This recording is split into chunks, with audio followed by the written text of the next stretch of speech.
Hello, tiếp tục học xem các lời khuyên của Mr.Beast rồi làm video như Mr.Beast được không?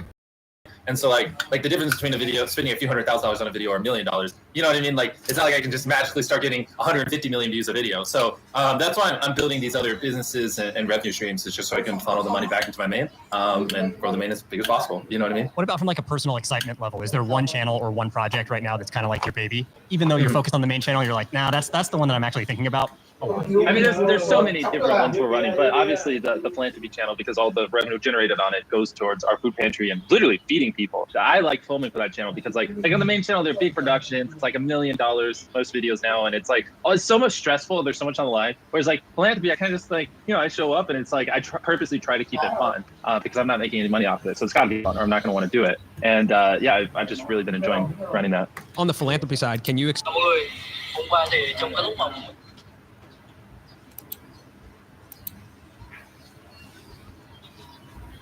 Cậu gì vậy? Đây là luôn rồi.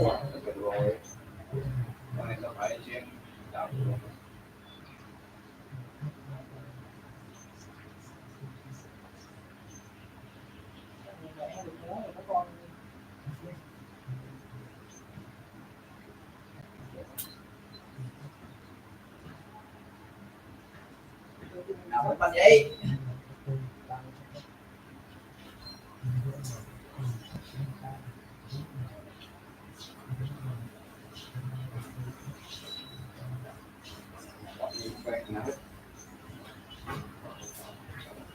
Cô sọt cái này nhanh lên đây. Đâu nó Nó đi xuống thôi, là bánh nó đi xuống.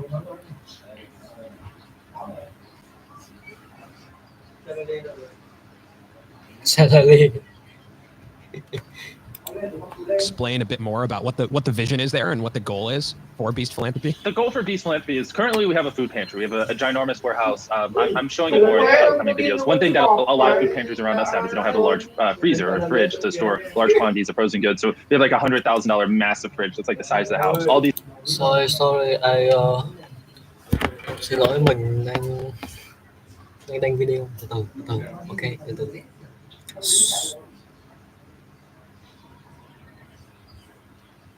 Cứ cái chồng nào kiếm không biết cái chờ. Cố quên đi những thói quen.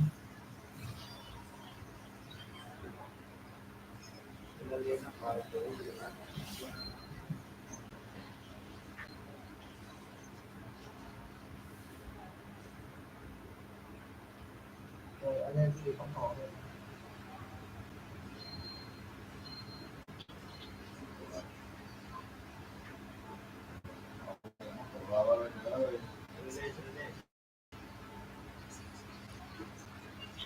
Trời.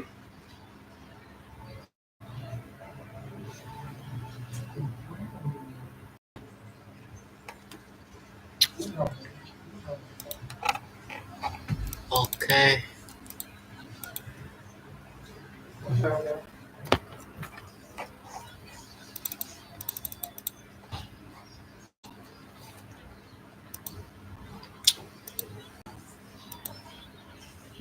Thế rồi, chạy thôi. Sorry, I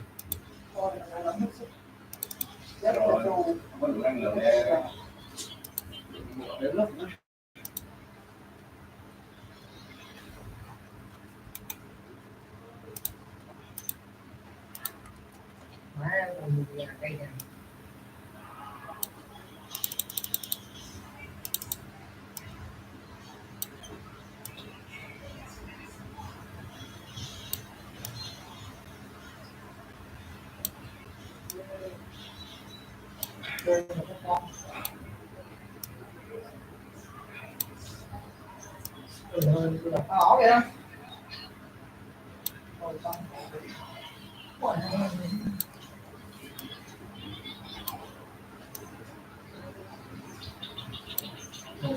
Xong con biết rồi.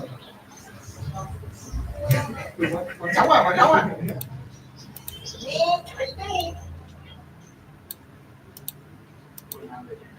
Không năm thôi. Ba vương ba đi. Nó còn năm thôi. Ba vương. Con kêu 18 đâu.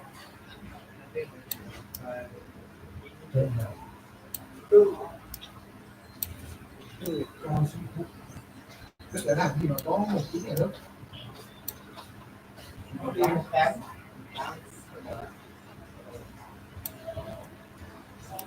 Nó gì nhà biết có rồi mình làm gì không.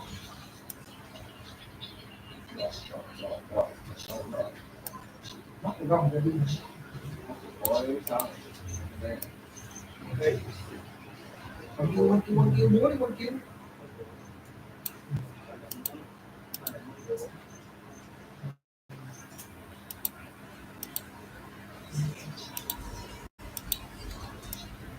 Múa là biết rồi.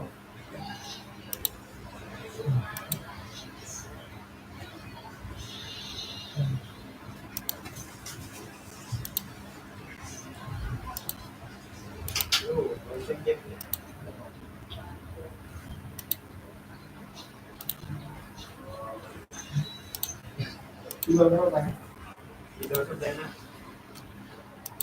Mẹ con kinh quá.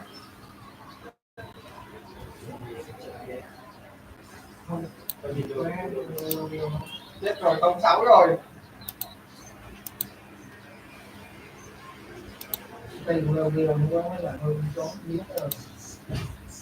Má nó khó thiệt rồi chứ đéo phải dễ đâu trời ơi. Đây là AK, đây là cái bọn này đâu.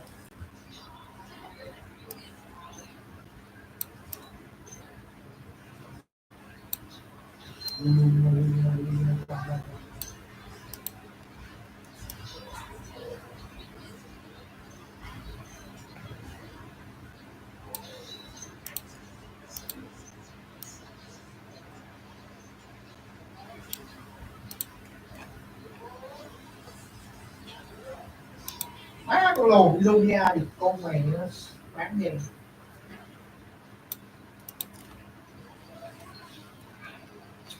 Đức ơi, hiện tại không đặt. Đức ơi, Nhân ơi, thầy Nhân ơi.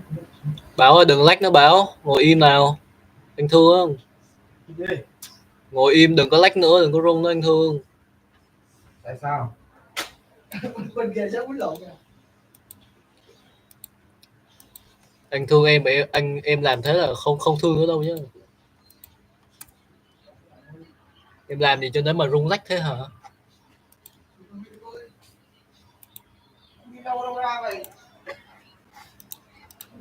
These things that like a typical food pantry wouldn't have, so we can like really go above and beyond when helping people. And it's actually what our next video is about. Is there was this is a perfect example of what we'll be doing. Like there was a community that had a food pantry for the last 30 years. The woman that was running it got a little sick. They had to shut it down. There's hundreds of families that depend on this for their weekly source of food. And now it's just like, it's done, you know, and no one's there. So we got news, ironically, Darren, the guy who runs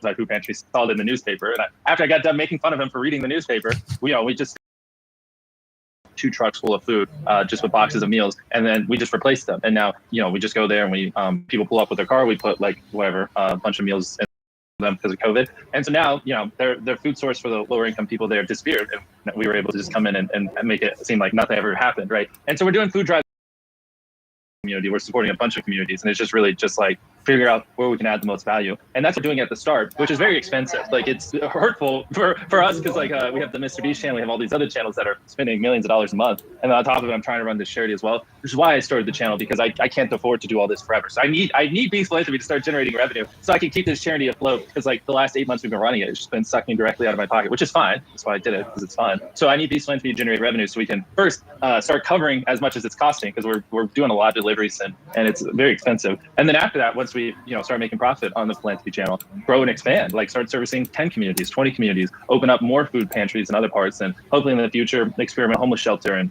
not just doing stuff like generic, like just like we did with YouTube. Like, why do people make the videos they do? How can you make them better? Like trying to deeply understand like what's the point of these things we're doing and how can we optimize them and really make sure we're doing as much good as possible.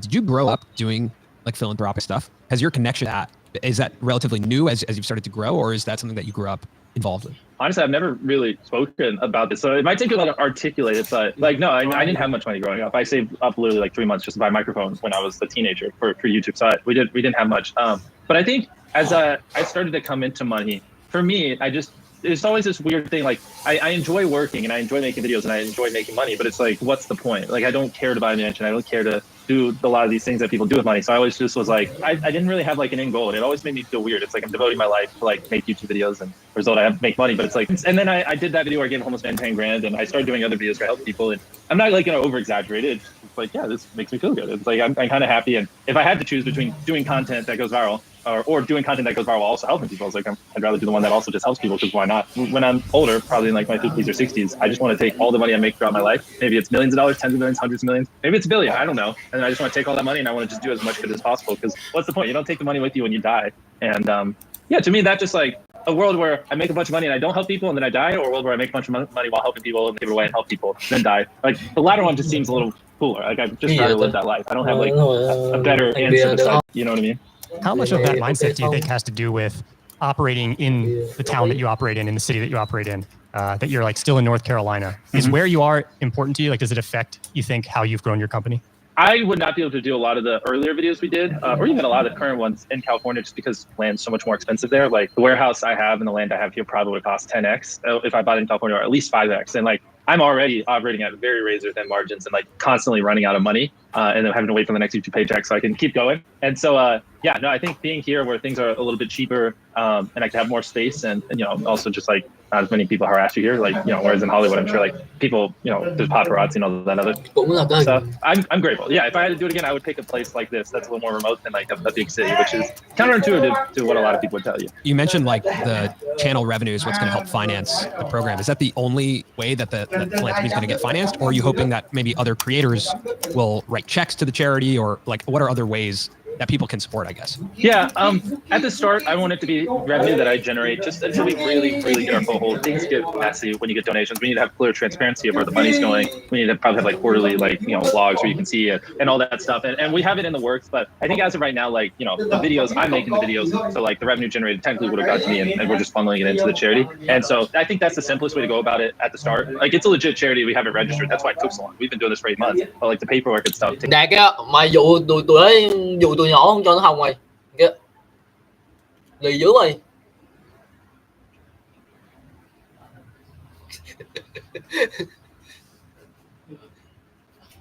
Đâu, dùng cái này giờ ăn số sáng rồi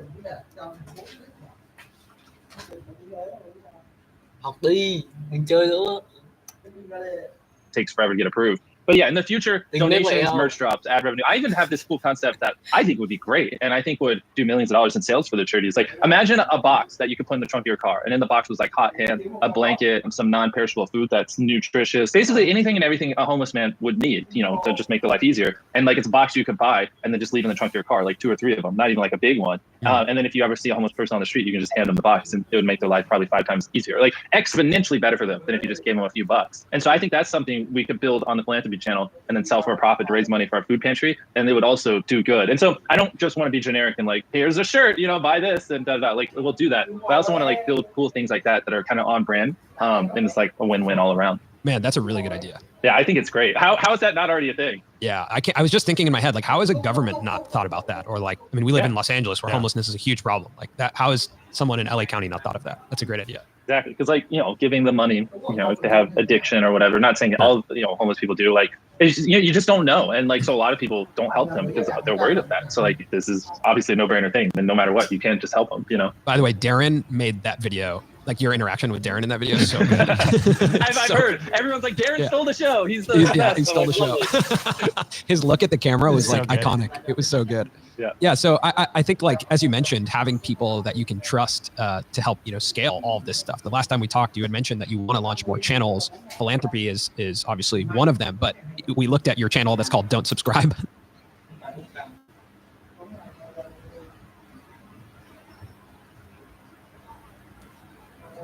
đúng 240 view ra phải làm cái sự xong video hợp tác nữa hợp tác hoặc là không hợp tác không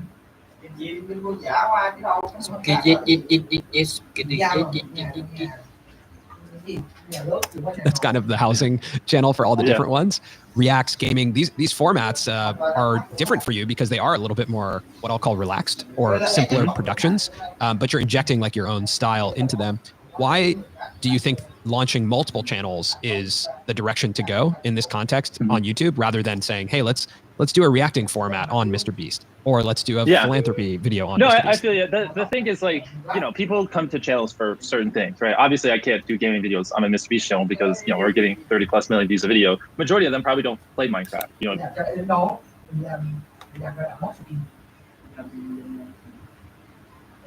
Đâu nhỉ?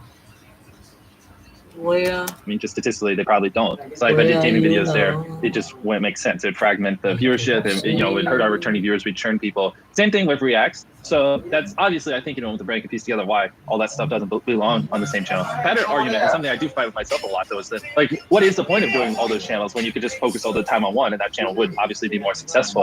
But like I said, it just always brings me back to, like, my main channel on its own just isn't profitable. I mean, like, the answer is I would just do smaller videos and upload more, but I just don't want to. You know what I mean? I want to keep pushing the boundaries, and I don't want to sell equity. I want to own 100% of my channel. So I got to figure out a way to make money elsewhere to fund it. And so what better way to make money than YouTube? You know what I mean? I've spent my whole life researching it. This is all I ever do. So it's like the reaction channel is already starting to generate revenue. The gaming channel, we've been doing it for coming up on a year. It's like funded so many main channel videos. It's crazy. And we'll probably start more channels in the future. And like, that's, you know, I'm like, I don't care to buy a mansion. I don't care to buy a Lamborghini. I just want to make the best freaking videos possible on the Mr. Beast channel. And I don't care. Like, I'll start 100 businesses and I'll funnel all the revenue into it if I have to. Like, I don't care how much money I lose a video. I just want to make great videos. So the cost of making a main channel video for you has just continued to go up, even throughout all the success, so much so that you're not like, dude, 3 years ago we were giving away like $10,000 a video. Probably a year ago it was probably $100,000 a video. I mean, like, a cheap video for us is like $300,000–$400,000. You know what I mean? Like, the 5 houses video was just shy of $1 million on a video when we bought 5 houses and gave them away. Yeah, they're just getting more and more expensive, and like, but people like them and people are enjoying them. And like, don't get me wrong, to people watching, like, money doesn't equal content. I'm not naive, right? I don't think that the more I spend, the better it is. But I do think the more you spend in a strategic way, the better it could be if it's done right, which is how we look at it. We're not just spending to spend. You know what I mean? Like, we're putting our brain into it. You know what I mean? Some of the things you just said are really relevant to the announcement that happened recently around Creative Juice and investing in channels and investing in content. So I'm curious, what with that note around money does not necessarily equal content. You know, some of the conversations that we've been having when people ask us about, can you invest in a creator? You know, my initial thought goes to, well, you first want to see if the creator can make content with $0, right? Like, when you first started and you're sitting in your room coming up with these ideas, watching paint dry, reading a dictionary, like, these are viral ideas that cost $0. So at what point does a creator need an infusion of cash to actually grow? Like, why come up with this thought about investing in creators? No, I mean, it's a great question. I'll be honest, I don't know all the answers. It's kind of one of these things where we're going to figure it out as we go. I do know that, like, typically when a company is growing really fast, like in anything besides YouTube, like, they usually pour gas on the fire to explode it. I mean, that's why you do it. You know what I mean? Especially if you have a bunch of competitors, that's how you break away. It's very common, but agreed, you're not just going to go to a guy with 100 subscribers and da-da-da. Like, that doesn't make sense. I think where it would make the most sense is, like, hypothetically, if you guys wanted to buy like $1 million warehouse and you also wanted to experiment with hiring 10 people, you know what I mean? And so it's like, this would allow you to do it without like dipping into your reserves or like having to take a mortgage out on your house. Like, it'll allow you to play a little risky, and it's like, you know, if it doesn't work out, it's like not the end of the world. You know what I mean? Then on top of it, it's not just money. You know, there's mentorship along with the investment and things like that. And for Juice, like, it's not just me. Eventually, Sorry. I can make video new.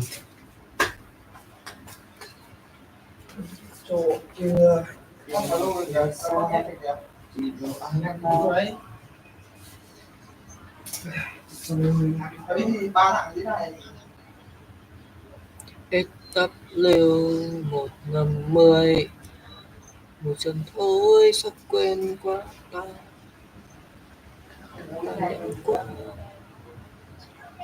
quá xót xa thật là đáng thương.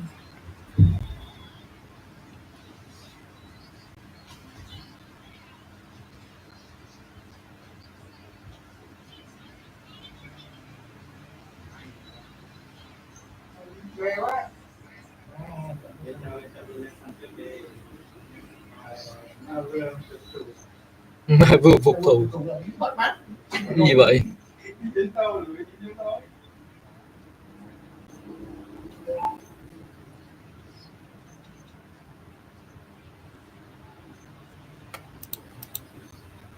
eventually we're gonna open it up for other creators. And so like, if you guys want to start a fund, you know, and invest in creators, and, you know, we'll give you 2 hours a week and this much money for blank. And, you know, after you ROI your money, it drops down to this very small percentage or whatever. You can do whatever, you know, feels proper to you guys. It's just something that's going to exist, and it's kind of a no-brainer. It is a little scary, but in 5 years, there's just no doubt in my mind that like something like Juice, a way for you to invest in YouTube channels, is going to be big, and so it's going to happen sooner or later. So we might as well be the ones that do it. I really like that the way you're positioning that. You kind of said it similar about philanthropy. It's like, hey, let's launch it. We already know it's going to be a thing, but let's figure it out. Like let's announce it.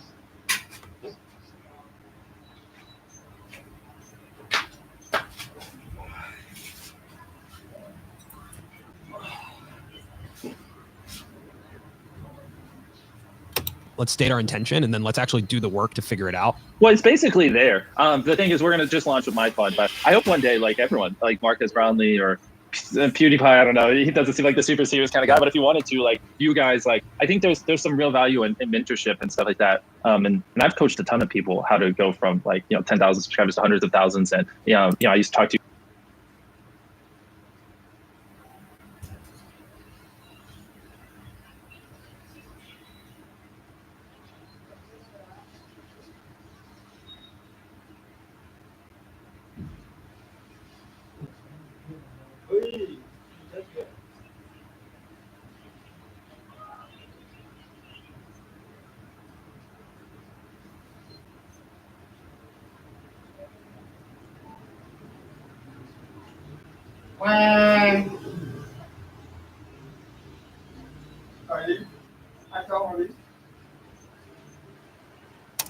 you guys a bunch. We don't talk as much anymore. It's something I just enjoy doing, is mentoring people. So it's also just a way to make it a win-win for everyone, you know. Someone asked us about Juice in a Clubhouse room, and what I said was that you are doing this stuff anyway. Like you would call channels anyway and mentor them. So this is a really good way to like formalize. I literally showed a guy how to go from like 10,000 subscribers to 200,000 in like 2 months. You know what I mean? Right. I got no financial gain out of it, which it's not why I do it. I just mentor people because it's fun. I'm so ridiculously addicted to YouTube and data and analytics that like doing something like Juice just is what I would naturally do if there's no money incentive, which is like, to me, always like the best type of companies. You know what I mean? Like YouTube, even if I wasn't making money, I'd still do it just because I love it. You know what I mean? So I think they're win-wins. Are there any channels that as you were growing mentored you in this style, or is this something that you feel like because you're just so invested in YouTube, you started on your own? I wish. My process was very long and drawn out. I mean, you can watch older videos even before the show. I started when I was 11, and things really didn't click for the first 6 or 7 years. So I was literally just me hammering away nonstop, just like had to stop every little thing. And I mean, for me, the biggest difference is I met a group of like 3 or 4 people when I was like 18, 19. And we just started having daily masterminds, and we were all sub 10,000 subscribers. There's like 4 of us,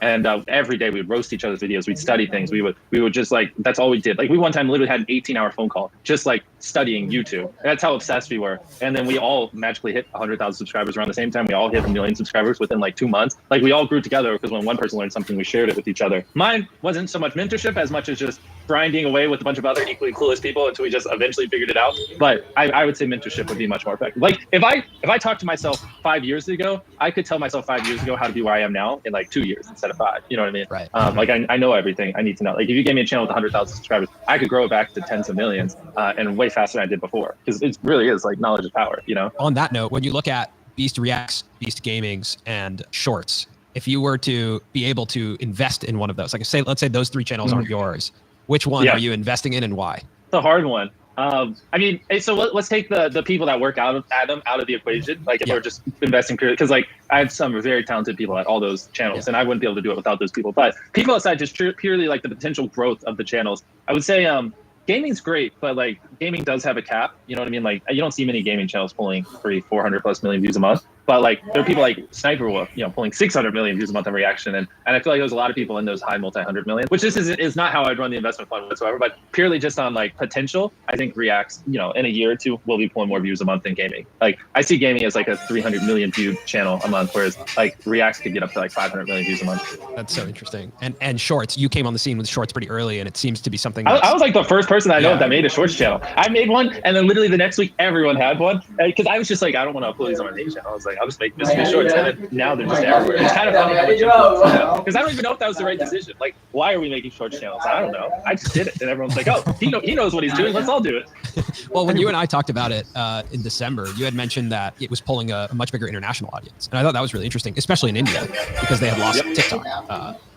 To me, short that channels are horrible for money. Like they don't make money, but that's not why I'm doing it. Like I think it's perfect for just growing your audience.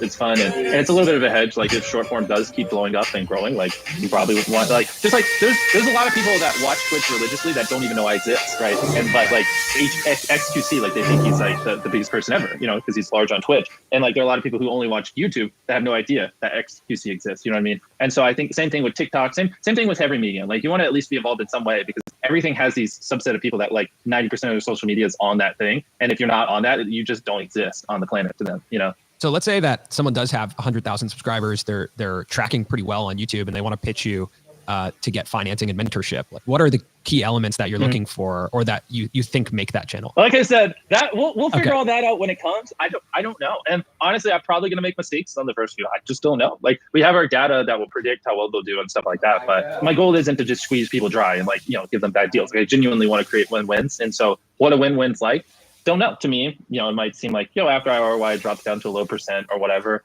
Yeah, I know that without doubt in my mind, if I'm mentoring someone, like there's a high probability I'll double their viewership. You know what I mean? And that I can provide a lot of value. So it's really just figuring it out as we go and just creating a win-win. And like, I have plenty of other revenue streams. It's not like I need this to like, you know, whatever.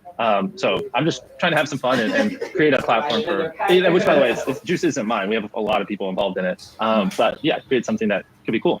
Taking the financial side out of it though, when you identify a channel that you want to mentor or that you're interested in, are there some shared characteristics of those channels? What is it that sort of tips you off to think, oh, this is a channel that I think has a lot of upside. This is something I'm interested in. I would rather work with a channel that knows how to make great content, but doesn't really know.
Know how to package it well and doesn't really understand like how to grab the viewer in the first minute, how to like hold them throughout, but the videos are just naturally good. It's much easier to teach them that than teach someone who has great titles and thumbnails but just horrible videos how to do well, right? Because usually it's like for those people, the ones that already make great videos, it's just teaching them some retention strategies, helping them clean up the video, and then showing them how to make an interesting title and thumbnail. Like that isn't too hard, it can be learned in a few months. But the other way around, I mean, like some people, man, it takes years for them to learn how to make a good video and be good on camera and that type of stuff. So it's much more of a grind. When you grow these channels, like what we've seen you do is obviously, you rolled out your own products. Beast Burger is a great example of that now, Finger on the app. So it does seem like as you start to grow, the opportunity is to build your own businesses that you can promote through the videos. Of course, yeah. Of course, right? So I'm just curious for you, like it seems like now with Finger on the app 2 that just rolled out recently, that you're now moving into your own mobile gaming studio, at least from what it looks like on Twitter. Mobile games are the way to go. They're infinitely scalable, right? Like we have other companies, but at the end of the day, like if I have a physical product company and I sell a million of them, we have to build up the supply chain. We have to figure out logistics, stuff like that.